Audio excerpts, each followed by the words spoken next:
Hello everyone, I hope you're all keeping well, healthy and happy. In this video I thought I would talk a little bit about why every moment in life matters. Okay? Why does it matter? Well, because we have a limited amount of time on this earth. We're given a certain amount of time to accomplish the things that we need to do in our lifetimes, whatever those may be. Right? And all too often, those needs that we have come up against the wants of other people, i.e. the expectations of others. And we're going to come back to this in a second. So, what prompted me to think about this, you might be wondering? Well, a friend of mine's, a very close friend, recently experienced the loss of a beloved family pet, right? And one of the observations that was made by this friend was that many people might find this funny, or many people might find that odd or strange that my friend would be experiencing any form of grief. And I thought, that's interesting. And that's interesting because it spoke to the level of cynicism that we as a society have right now. Right? It tells me that the ability to empathize in people is diminishing greatly. And I thought, that's interesting. And then my magpie mind started to wander into other arenas, and I thought, well, is that true? Is it true that we've become less empathetic? Is it true that we are incapable of understanding grief, whether towards humans or other sentient beings? Is that the case? And I think the answer, unfortunately, is yes. Because if you look at the social ills that we're all facing, the very real and serious problems among us, for example, the homelessness epidemic and the way that we perceive the homeless, we're not doing anything to better their situations as a society, as a whole, right? There might be individuals trying to make that situation better. There are people that run soup kitchens, and there are people that offer the homeless blankets and shelters and places to stay. But by and large, we don't seem to be willing to do anything about that. And of course, among the homeless, 81% of that population are men. And men generally in society don't seem to get any empathy extended to them, if at all, you know. So there's a gender disparity always at play in most of these situations, but we do see that regardless of that, because some women get caught up in that as well.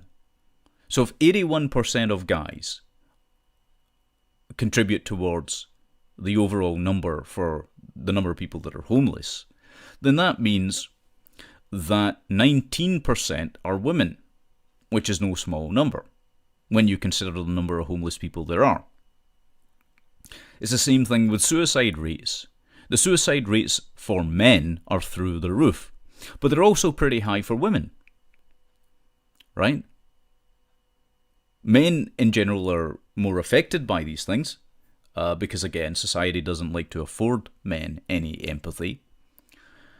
These are just social attitudes and constructs that people hold when it comes to the way they deal with, or the way that they engage with, women and men. Right? This could be due to biological reasons, it could be sociological. We can talk about that another time. That's irrelevant, really, in terms of the context of what I'm speaking about in this video. It's very relevant in other contexts, and I've spoken about that quite strongly. But let's get back to the point here. So we're seeing these problems, such as homelessness, such as suicide. We're also seeing the very real problems of physiological illness, right? And psychological illness. And we're seeing beyond that also the inability of people to understand the emotional states of others and how best to deal with those. And that's very interesting as well, right? Because if you take a look at people that are retirees or old people in general, people of pension age, this sort of thing, if you take a look at the levels of loneliness that those people are suffering, it's quite extraordinary.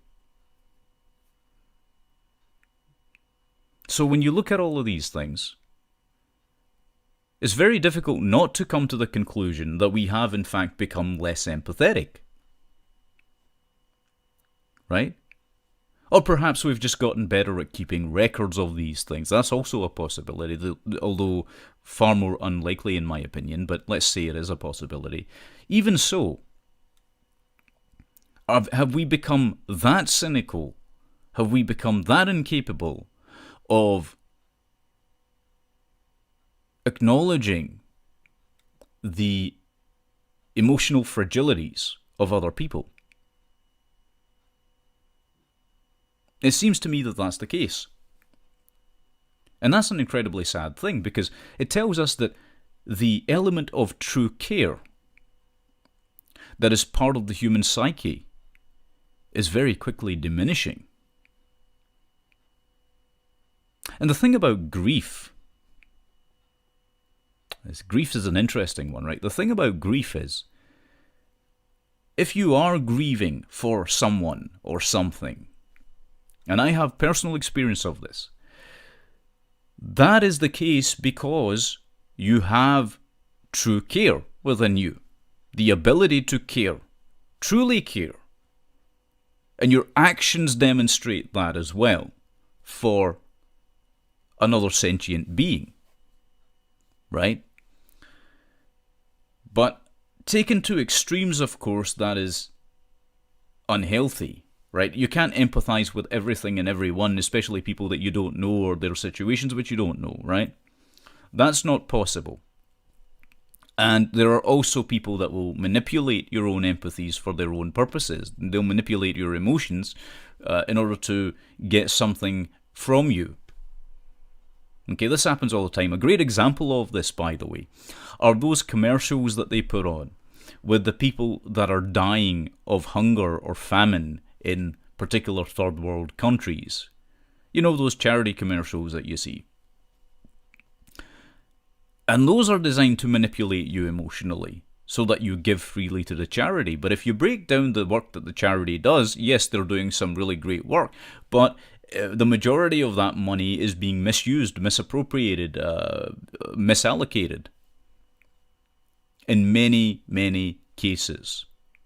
Right? It's all about profiteering, and it's all about manipulating people's emotions. That's one example of it. Governments do that too when it comes to taxation, by the way. They'll try and emotionally manipulate you. You know, they'll say, oh, look at the crisis in such and such an area. Great, okay, now give us your money. Right? So there's all kinds of levels of manipulation of people's emotions because people are easy to manipulate emotionally. But let's put that aside for a second. Right? Because those are things... See, what's happened is that people have become shut out from their actual personal lives, from being able to contribute something to their actual personal surroundings, to their emotional surroundings. And instead, their focus is being misdirected to things on a grander scale, which they may or may not actually be able to do something about. Right? Think about it from this perspective. If every person on this earth, every single one, 7.2 billion people, remember, right? If every single one was doing something to alleviate their own problems or the problems of those in their own close social circle, if every one of them was doing that, do you really think we would have the number of problems that we do? No. Right? Because it all begins with the individual. But the collectivist mindset doesn't see it that way. That's more about, well, let's try and just throw gobs of money at something in order to fix it. And that doesn't work. Because people aren't willing to actually put the effort in that is also required. See, everything actually starts with effort and with the energy that you expend and put into something. That's actually what true care is, by the way. That's what real empathy is. If you really feel badly for someone or something, you will stand up and do something for them. Right? But that's gone. It's been replaced by this hollow sort of manipulative phenomenon. Hasn't it? Because again, people wouldn't be suffering from loneliness if we were actually putting in the time and the effort into developing our personal relationships. Right? Friendships and other types of relationships. They all take effort. They all take hard work. Okay, they all take hard work. Whether it's your relationship with your parents, whether it's your relationship with your siblings, whether it's your relationship with your children, or just your friends, all of these things require maintenance. Okay? But grief is a good sign. Grief is an excellent sign. And people will say, what are you talking about? Grief is terrible. The emotional pain that comes with that. My goodness, the psychological angst. That's all true. Grief is a painful emotion. But it's there to remind you that you care. You are capable of caring. That you are not some emotionally dead zombie. Although you may have moments in life, and everyone does, it's not like anyone gets away scot-free from this. Everyone has moments where they feel emotionally dead inside themselves. Right? And that's the other trick that the system, if I can call it that, uses, which is to manipulate you into believing that if you're emotionally disconnected at some stage for a brief period of time, well, there's something wrong with you. No. You're just finding coping mechanisms for either the experiences that you've been through or the experiences that you are going through. Okay? So, let me bring it back again to the main point. Why does every moment matter in life? Well, because we don't have that long. We really don't, right? And coming back to that question of why we waste away so much of our time. I mean, look at the pointless things we do. There are people that stare blindly at their phones all through their day. That is not a productive action. Right? That is not a productive action.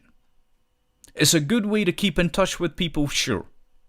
Okay? That relationship maintenance thing I was talking about, it's great for that too on lower levels. On lower levels. Right? But it is useless on the grander scale. Alright? Because what it's doing is isolating you. It's insulating you from real life. And the more insulated we become, look at what happens. The less and less we are capable of interacting with others. There are not many people on this earth right now today that are capable of effective or good communication, that are capable of maintaining those relationships we were speaking about. They're just incapable of doing it. And this is particularly true of the younger generations.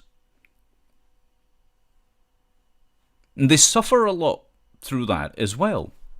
It causes them pain. Why? Well, because no one has come along and told you that your every single moment, everything that you do matters because of the laws of cause and effect. Right? So you need to use your time wisely. You need to use your time not just wisely in terms of being productive for your studies or for work, but you have to use that time wisely in the sense that there are things that we require as human beings that are not purely of the financial type or of a work-related type, right? The satisfaction that you get from doing a good job, for example, is in no way, shape, or form comparable to the satisfaction that you get when you have done something for someone or that they have done for you, right, that was totally unexpected. There's something for you to think about. Okay? But in today's society, of course, we're not teaching young people how to live. We're not teaching, and it's not just true of young people. Who screwed it all up? Well, it's the older generations, right? It's the older generations who experience the same kind of problem of being able to articulate their emotions well. Okay? Because each of those situations in which you find yourself in life that involve other people or other sentient beings, those are the things that add a sense of meaning to your life. Without them, your life really has virtually zero meaning in real terms. Like you might, here's a great example. You might invent the very best product that's ever been invented in the world, let us say, right? You might be a technological marvel, a true revolutionary in the technological world. You might make something that has never been made before, right? But what have you really contributed? Okay, you maybe have made some people's lives a little bit more or less easier in some regards, or you might have just given them a product that was totally unnecessary, but marketed it to them in a way that was that made it sell well, or whatever else, right? But what have you really contributed? In a very real sense, I mean, to the people around you. You see? Because when you die, and we're talking about death here, I suppose, in a sort of morbid sense, but it's important because when you do eventually die, what are you going to be more proud of? Right? The fact that you've managed to invent something, or the fact, or maybe write the best play in the world, or produce the best movie in the world, or whatever else, right? And that's entirely, all of these things are entirely subjective to some degree. But are you going to be more proud of that, or the fact that you actually managed to improve the lives of people in your immediate vicinity that means something to you? I'm going to wager it would be the latter, right? So, when you look at life, the important question is, how are you using your limited time? There's the question. How are you using your time? Are you just whittling it away idly by, just watching it pass by, waiting for that moment that eventually you're going to be on your deathbed? Or are you living it in a way where you are making a real difference and other people are making a real difference in your life and theirs? See, that's the question. And all too often, it's easy for people to get conned into believing that their careers are going to mean something to them. If you ask every successful person on the face of this earth whether their careers were more important, or perhaps their family life was more important, or their friends were more important, they'll give you the same answer. The latter is always more important than a career, or having lots of money, or whatever else it might be, right? Because they've learned that. They've learned that, either the hard way or the easy way. They've learned it.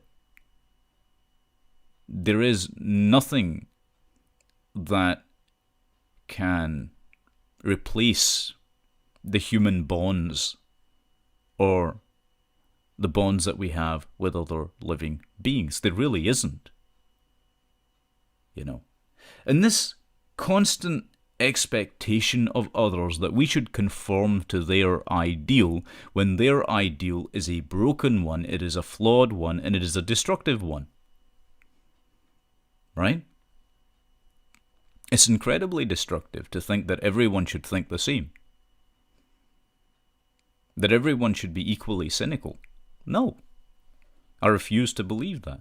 Sometimes there will be people who are more cynical than others, and there are times when that's called for. Other times there are people that are extraordinarily empathetic, and you need that as well.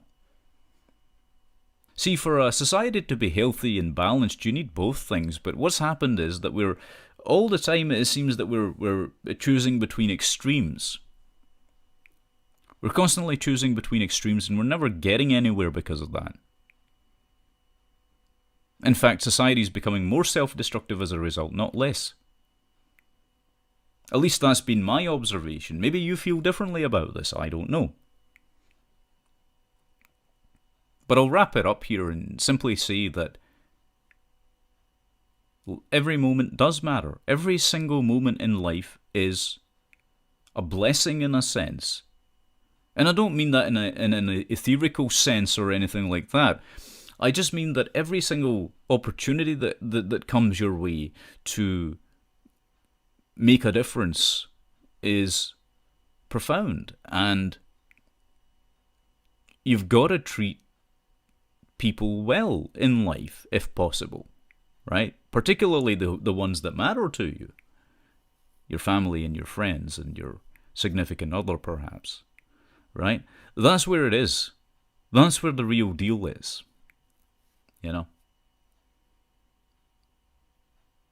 And I think that applies to sentient beings. It applies to pets as well, right?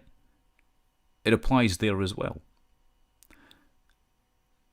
So keep yourselves above the water by refusing to conform, by refusing to give in to the expectations of people who are imprisoned in their own minds. This is what I would say. And don't second guess yourselves. Don't ever second guess yourselves for your thoughts, your feelings, your actions, because there's no point in doing that. What's done is done. What's said is said, right? And more importantly than that, be unapologetically yourself.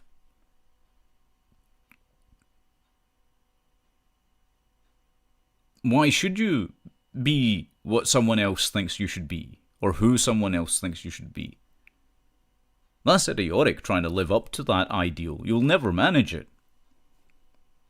And this is another area where we've gone wrong as a society constantly, right? Is other people tell us what they expect us to be, and we try and fill that very bizarre, low-resolution void of an image of that expectation that doesn't make sense. Okay? It just doesn't make sense. Because we can't be that, no matter how hard we try. A fish cannot become a butterfly.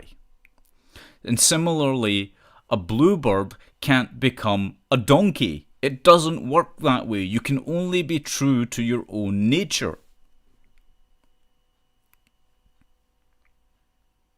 Okay? If you feel like crying, cry. If you feel like smiling, smile. Right? If you feel like being a crotchety bastard like me, be that way too. It's great. It's great for your health to be who you are, to be expressive of who you are, or what you're thinking or what you're feeling. Right? There's times when you need to hold that back, sure. I'm not saying that that's not the case, right? Just because circumstances demand it sometimes. Sometimes you might think or feel something that is totally ego-driven or self-centered or whatever else, right? That happens. And we all make those mistakes. It's not like anyone gets off scot-free from that either, right? But I would say that it's illogical to judge yourself for the things that you've done or for the person that you are. All you can try and do, logically, is to become a better person every day. Become a better person. Be a better person. That's what you're aiming for. Right? And that's a tough thing to do because people can't make the distinction between expectations of others and legitimate concerns of others. That's another problem. Or perhaps the two are somehow interconnected, I don't know. But I think there is a subtle difference in them. So just be yourself is my point, right? But before you can do that, of course, you have to learn who you are. And I guess that's part of the process of growing up and becoming an adult and then experiencing adult life for the first time as well. You know, you have to know who you are. And by the way, that's not just true of young people. It's true of middle-aged people. It's true of old people. Many people go through lives that are lived very long and they never ever learn who they are, what their own thoughts and feelings and ideas about something are. Because they're caricatures of ideas and ideologies that have been put in their heads by other people.